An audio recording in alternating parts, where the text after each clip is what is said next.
નમસ્કાર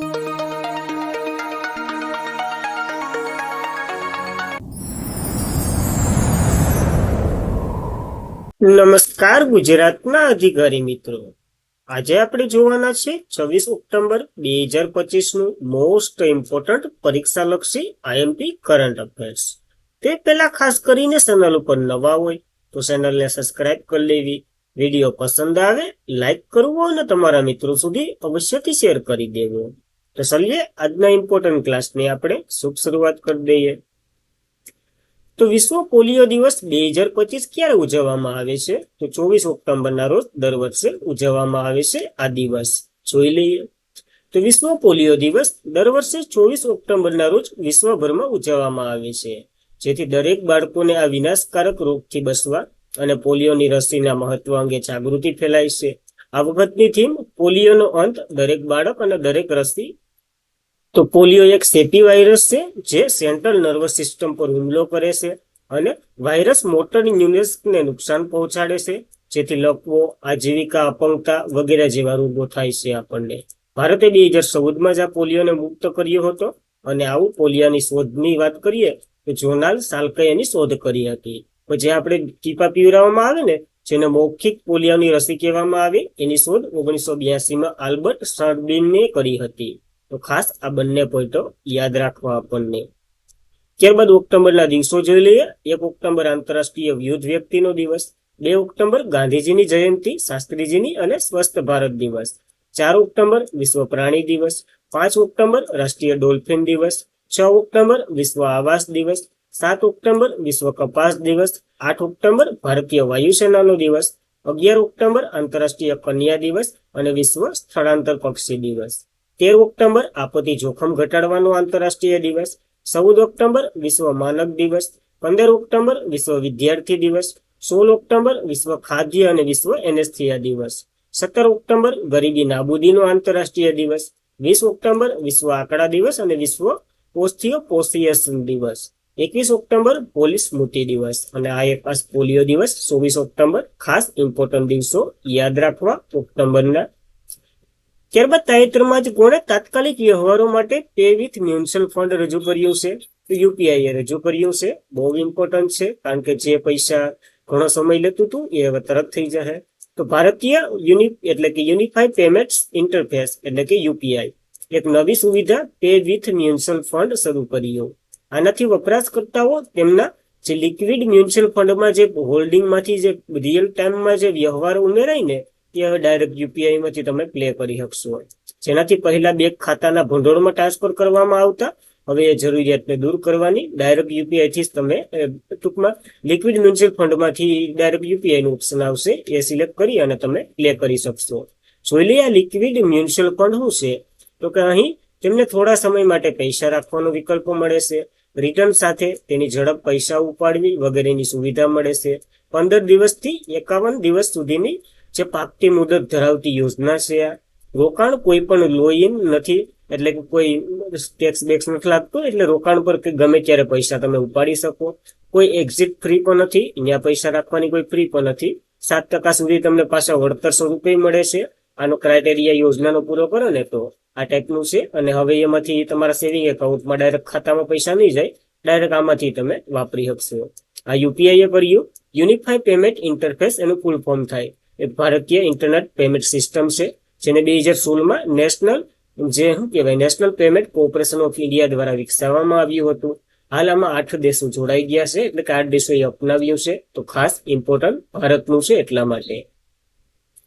ત્યારબાદ કયા રાજ્યએ પ્રધાનમંત્રી નરેન્દ્ર મોદીનો આભાર માની 1.1 crore postcard Guinness world record બનાવ્યો છે? તો ગુજરાતના લોકોએ આભાર માની અને આ રેકોર્ડ બનાવ્યો છે. મોસ્ટ ઇમ્પોર્ટન્ટ છે. તો ઇન્ડિયા સાથે સંકળાયેલા 1.11 કરોડથી વધુ લોકોએ પ્રધાનમંત્રી નરેન્દ્ર મોદીનો આભાર માની અને આ પત્ર લખ્યો. આ પ્રક્રિયા એક નવો ગિનિસ વર્લ્ડ રેકોર્ડમાં નોંધાયો છે. રાજ્ય કૃષિ, ખેડૂત કલ્યાણ, સહકાર વિભાગ સૌથી મોટા પોસ્ટકાર્ડ નંબર 1 માટે ગિનિસ વર્લ્ડ રેકોર્ડની માન્યતા આપી છે. ટૂંકમાં બધી પોસ્ટમાં શું કહેવાય, પોસ્ટકાર્ડો દ્વારા નરેન્દ્ર મોદીનો આભાર માની અને આ રેકોર્ડ બનાવ્યો છે. યાદ રાખવું. આ રેકોર્ડ અગાઉ સ્વિટ્ઝરલેન્ડ પાસે હતો. એની એક એજન્સી હતો, એનો તો 6,000 પોસ્ટ ગાર્ડનો જ હતો. આપણે તો 1.1 કરોડ કરી દીધો છે. તો હવે આ રેકોર્ડ તૂટે એવો દેખાતો નથી. તો યાદ રાખવું, ગુજરાતે કર્યો. ત્યારબાદ કયા દેશે પોતાના કેપિટલ લીમામાં 30 દિવસની કટોકટી જાહેર કરી દીધી છે? તો પેરુએ જાહેરાત કરી દીધી છે. શા માટે? કારણ કે ઉગ્ર બની ગઈ પબ્લિક. તો પેરુના રાષ્ટ્રપતિ જોસ જેરી હમણાં જ બન્યા છે. રાજધાની શહેર લીમા નજીક પ્રાંતમાં કાલાઓમાં 30 દિવસની કટોકટી સ્થિરતા જાહેર કરી. અને આ કટોકટીનો હેતુ લીમામાં જે હિંસક પ્રવૃત્તિઓ અટકાવવા અને એનું નિયંત્રણ કરવાનો છે. લીમા હિંસક પ્રવૃત્તિઓના નોંધપાત્ર વધારો થઈ રહ્યો છે દીપાંતિ, અને જાહેર સ્થળોમાં મૃત્યુ અને હિંસા ખૂબ વધી રહી છે. પાછલી સરકાર આ હિંસા રોકવાના કારણે નિષ્ફળ ગઈ હતી અને તે પડી ભાંગી હતી સરકાર. હવે નવી સરકાર આવી છે, જોસ જેરી એના રાષ્ટ્રપતિ છે એ. તો એમાં કઈ ફાયદો નથી, એટલા માટે એમરજન્સી જાહેર કરી દીધી પેરુએ. પેરુ એક સાઉથ અમેરિકન કન્ટ્રી છે. કેપિટલ લીમા છે અને ચલણ સોલ છે. પ્રમુખ જોર જેરી છે. તો ખાસ આઈએમપી છે, યાદ રાખવું.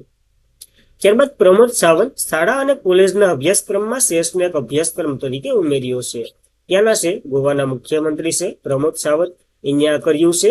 આનાથી કે વિદ્યાર્થીઓનો આત્મવિશ્વાસમાં વધારો થાય અને વ્યવહારાત્મક વિચારધારણાથી શીખ મળશે. તો ખાસ આઈએમપી છે આ, તો યાદ રાખવું આપણને. ત્યારબાદ કયા દેશમાં આવેલા દૂતાવાસને ભારતીય ટેકનિકલ મિશન દૂતાવાસનો દરજ્જો આપવામાં આવ્યો છે? તો અફઘાનિસ્તાનમાં આપણું જે દૂતાવાસ આવેલું છે ને, એના અપગ્રેડ ટેકનિકલ મળ્યું. તો ભારતે કાબુલના પોતાના દૂતાવાસને ઔપચારિક રીતે અપગ્રેડ કર્યું અને ફરીથી ખુલ્યું છે, જે અફઘાનિસ્તાનના મર્યાદા ટેકનિકલ મિશનને સંપૂર્ણ રાજદ્વારી હાજરીમાં અપગ્રેડ કરાવ્યું છે.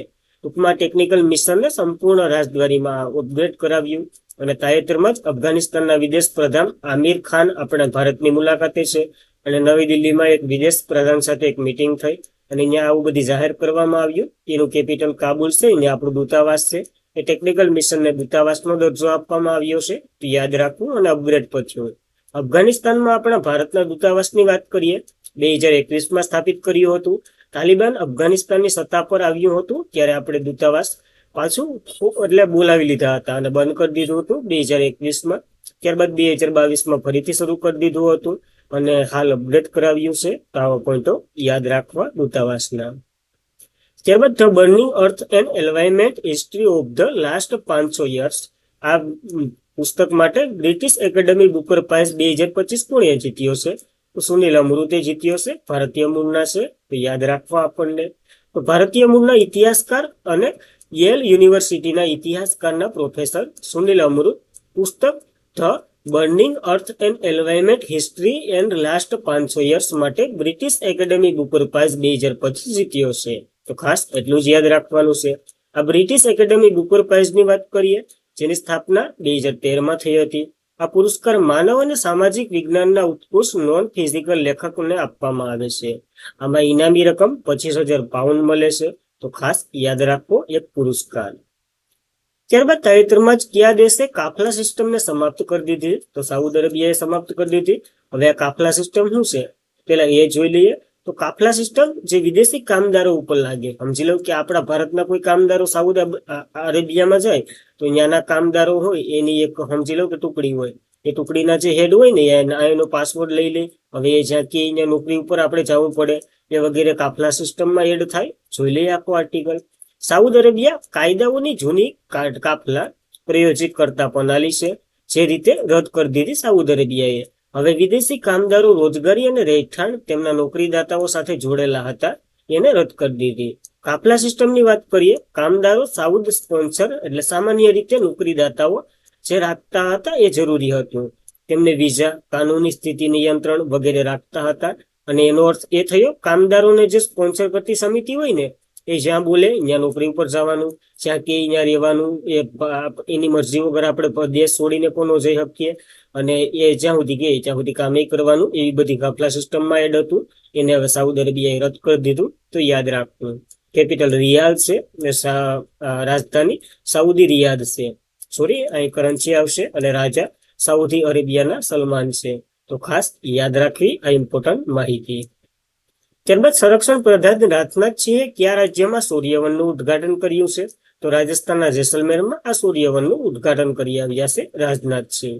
તો સંરક્ષણ પ્રધાન રાજનાથસિંહે ગુરુવારે જેસલમેરમાં સૂર્યવનનું ઉદ્ઘાટન કર્યું, જે 1971માં ભારત પાકિસ્તાનનું જે યુદ્ધ થયું હતું ને એના માટેનું એક સંગ્રહાલય છે, એની પણ મુલાકાત લીધી હતી. ભારતીય સેનાના ઇતિહાસકાર અને તેમના યુદ્ધ અને બહાદુરી સૈનિકોની વાર્તાનું પ્રદર્શન આપ્યું હતું, એમાં પણ ભાગ લીધો હતો. આ વગેરે કાર્યોમાં એને ભાગ લીધો, જે આઈએમપી નથી. આ એક સૂર્યવન ક્યાં સ્થપાયું એ યાદ રાખવું, રાજસ્થાન જેસલમેરમાં. ત્યારબાદ નાગરિક લશ્કરી fusion and the metric of the nation power and prohibition security, આ પુસ્તકનું વિમોચન થયું છે. રાજનાથસિંહ જે આપણા રક્ષામંત્રી છે ને એના દ્વારા થયું છે. રાજ શુક્લનું આ પુસ્તક છે. નામનું છે નાગરિક લશ્કરી fusion and the metric of the nation power and prosperity security. તો આ પુસ્તકનું વિમોચન કર્યું. એ લેફ્ટનન્ટ જનરલ એટલે કે હાલ નિવૃત્ત છે. અને અહીંયા એક આવી જાહેરાત પણ કરવામાં આવી રાજનાથસિંહ દ્વારા કે ભારતનું સંરક્ષણ ઉત્પાદન પ્રભાવશાળી 1.5 લાખ કરોડથી વધાઈ ગયું છે, જેમાં મહત્તમ 33,000 કરોડ ખાનગી ક્ષેત્રનું યોગદાન છે અને બીજું સરકારી ક્ષેત્રનું યોગદાન છે. તો આવી જાહેરાત પણ યાદ રાખવી આ બધી માહિતી. અને આજના માટે એટલું જ હતું. ખાસ કરીને મિત્રો, વિડીયો પસંદ આવે લાઈક કરવો, તમારા મિત્રોને શેર કરવો, ચેનલ પર નવા હોય હવે છે તે સબસ્ક્રાઇબ કરી લેવી, પીડીએફમાં જોડાઈ જવું. ડેઈલી પીડીએફ સ્ટડી મટીરિયલ વગેરે તમને મળતું રહે. કાલ જો વિષય નાખ્યા છે તો એના પણ આન્સર આપો. જીકે, જીએસ, ગણિત, વિજ્ઞાન વગેરેના ક્વિઝ છે તો એના, અને ખાસ કરીને કરંટ અફેરના વધારે ક્વિઝ છે જે ગયા મહિનાનું છે, તો એના પણ આન્સર આપો અને ટ્રાય કરો આવડે કે નહીં, નકર વધારે રિવિઝન કરવું, કારણ કે કરંટ છે, અડા ભેરું લાગે એવી રીતના. તો ટેલિગ્રામમાં જોઈન્ટ થઈ જવું. બસ આજના માટે એટલું જ હતું. જય હિન્દ, જય ભારત.